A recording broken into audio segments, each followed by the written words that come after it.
It's a heck of a I think challenge. I think like identities where a lot of these threads come together. Like Hmm. people, like when they engage with information, they don't engage with it as like abstract information like processing, but rather they do that as members of like social groups, like with a history, with a language, with values. And emotions is one of the ways that like those identities get activated and reinforced. So feeling included, feeling respected, nor like not dismissed, is often much more important than like the content of the message. um Hmm. I Hmm. like one uh, thing that like I point towards in my experience is how I lived the last like 15 years of my life outside Colombia, like on and off. I spent a year in Colombia, like trying to set up the podcast, like and I work for government and all the stuff. But I have spent for just a good chunk of my life already.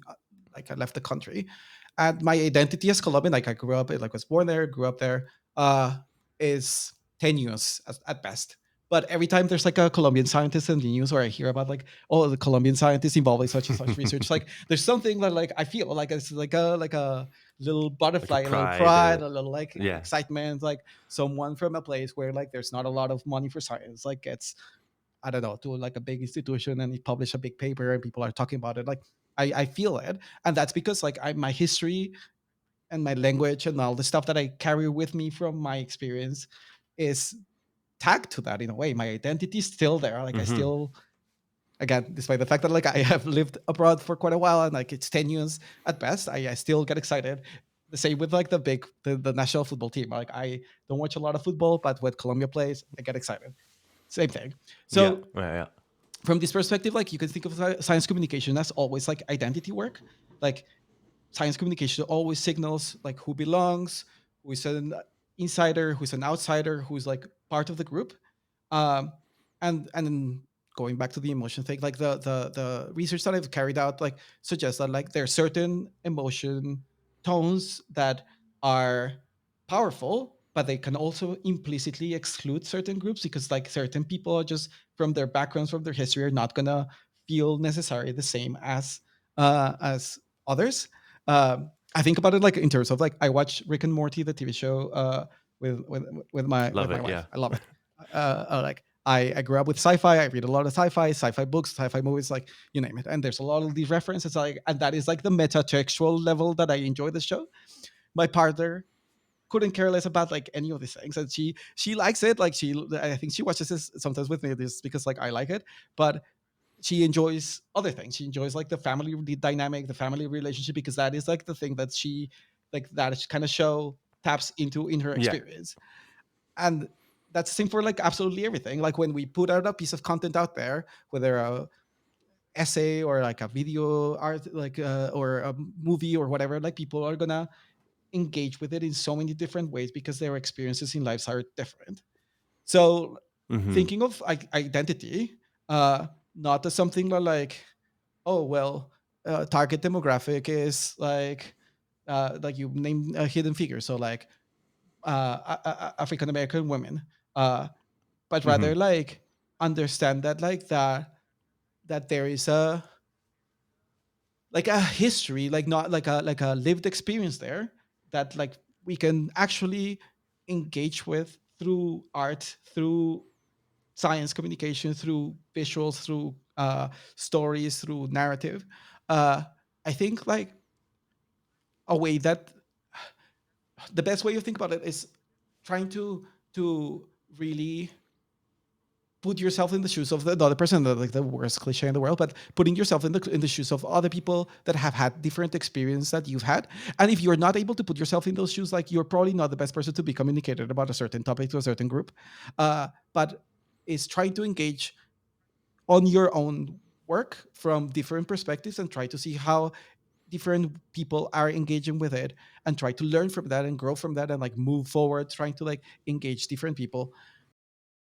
I think it makes sense. And the Rick and Morty thing, actually, like that's what kind of like clicked it for me, because it's like you can have one piece of content that speaks to different people with different aspects, right? Like you said, there's the science, the references to the actual data, like the science and the theoretical, right? And then the references to science fiction, so there's a cultural thing there, and then it's a show about families, and there's human relationships, right? So you get one thing that's speaking on three different levels to three different people, and each person that comes to it for one specific thing is also going to be exposed to the other, right? And that's a really effective piece of art communication. Um, so then how do you to me then it's like, so finding stories or crafting stories Mhm. that do that similar thing about science. And some people would say, like, I've done workshops on science communication with scientists, and they would say, like, yeah, but the misinformation people, like these grifters, whatever, they're not bound by truth or facts, and that makes it easier for them. And my instant reaction was like, well, yeah, but you have truth and fact, so actually that's easier for you because you have something to ground in, right?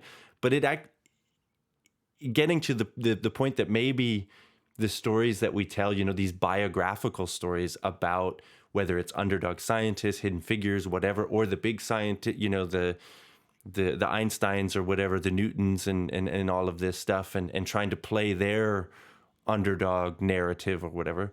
Maybe that's not exactly it, but maybe there's, science Yeah. fiction, science art. I've thinking about, yeah, ways in which you can tap into those things on multiple levels, right? And I do think science is art. I think science, there's a strong similarity between, you know the creativity, there's a group aspect to art as well as science, but there's an individual thing of an individual scientist or an individual artist, and I think both can express their own identities and their own values through their Yeah. work, Yeah. Yeah. right? Whereas in art, the place in art in our culture is we look at it as that, this is an expression of some kind of thing, right? Some kind of emotion, some kind of value, something, and that is what we use art for. But we don't think of science in that way. But I think you can.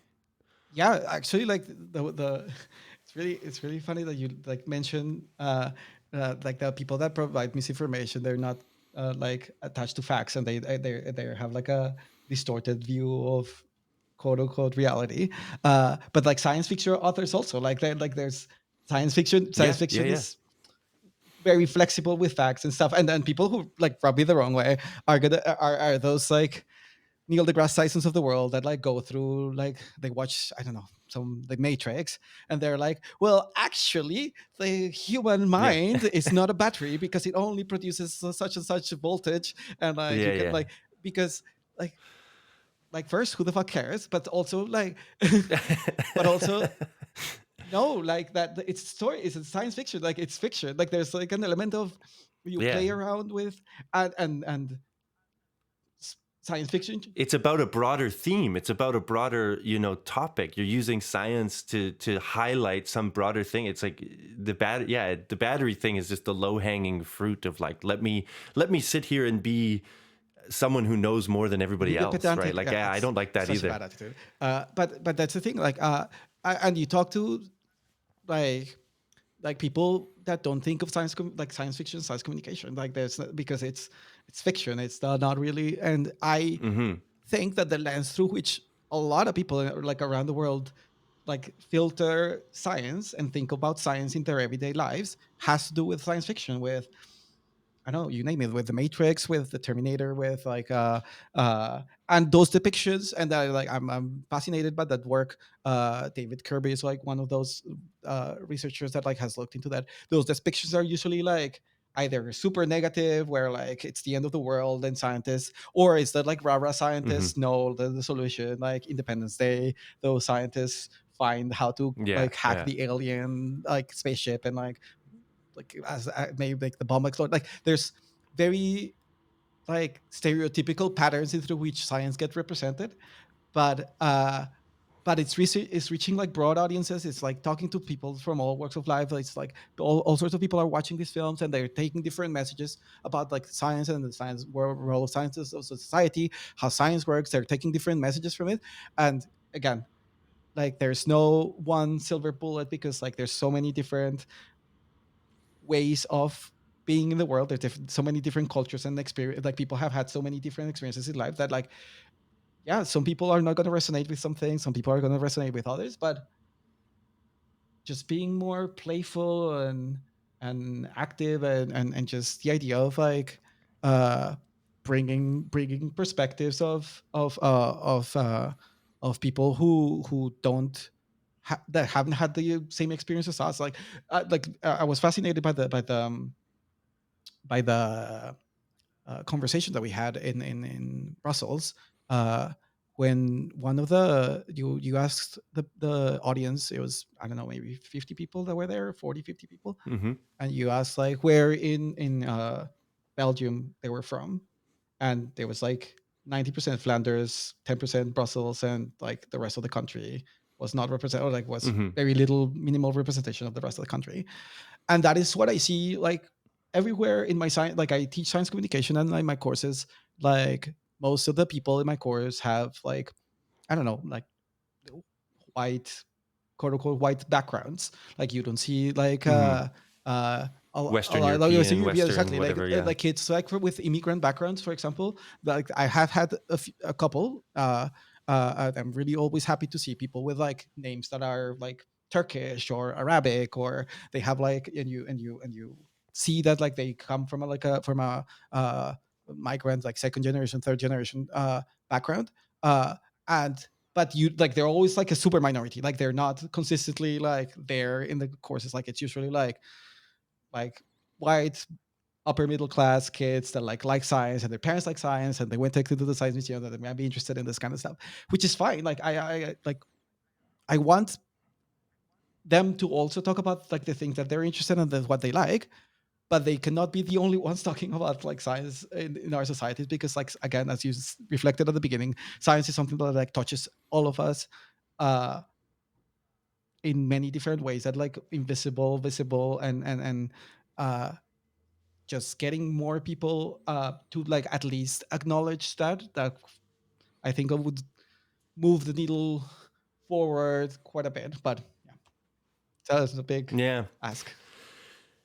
Yeah. No, but I think yeah, it is a challenge, and it's like, and I know like for some of the people that we would view as like having this whatever anti-science or the science grifters or whatever, like this sort of populist movements and things like this, they would hear things like, they would hear this conversation and be like, oh, here we go, identity politics again, like that kind of thing. I, and I don't, so I think there's always these challenges to sort of overcome, and that's one of them, is like, well, how do you need, I agree with you, you need to show all of the sides of science, all of the cultures of science, all of the people in science, all of the, and that the diversity there is actually a Yep. strength, because you have, science needs a diversity of ideas. It needs a diversity of perspectives, right? That's how you ask new questions, right? It's essential to it. And a lot of cultures, whether like you do, you talk about Colombia not having that sort of, you didn't have that growing up, that sort of image of science, or that like, oh, that's something I could do, like it wasn't present. And maybe you have to go back in further in history, but a lot of places have those cultures or have that history, but it's just not, it's so long ago, or it's been erased by colonization or what, all of these things. So there's an opportunity to tap in there, but then it's also in the more immediate term, again, diversity of ideas, diversity of opinions, showing that, this is, I think, science communication. We try to do this, but we do it for our own, for the sake of science, not for the sake of Yeah. society. It's like, and it's the goal of encouraging more, um, you know, minorities to get into STEM fields, right? Like that's where that communication effort goes, is like, how can we reach communities that don't see science as a career, as a pathway, and get them on board and bring them into, and that'll benefit science, that'll benefit the institutions, like all of those things, right? But that's not a story that is told outward, to the public, right? It's more like a recruitment story rather than like a science communication story. So then what is the role of those stories in, this broader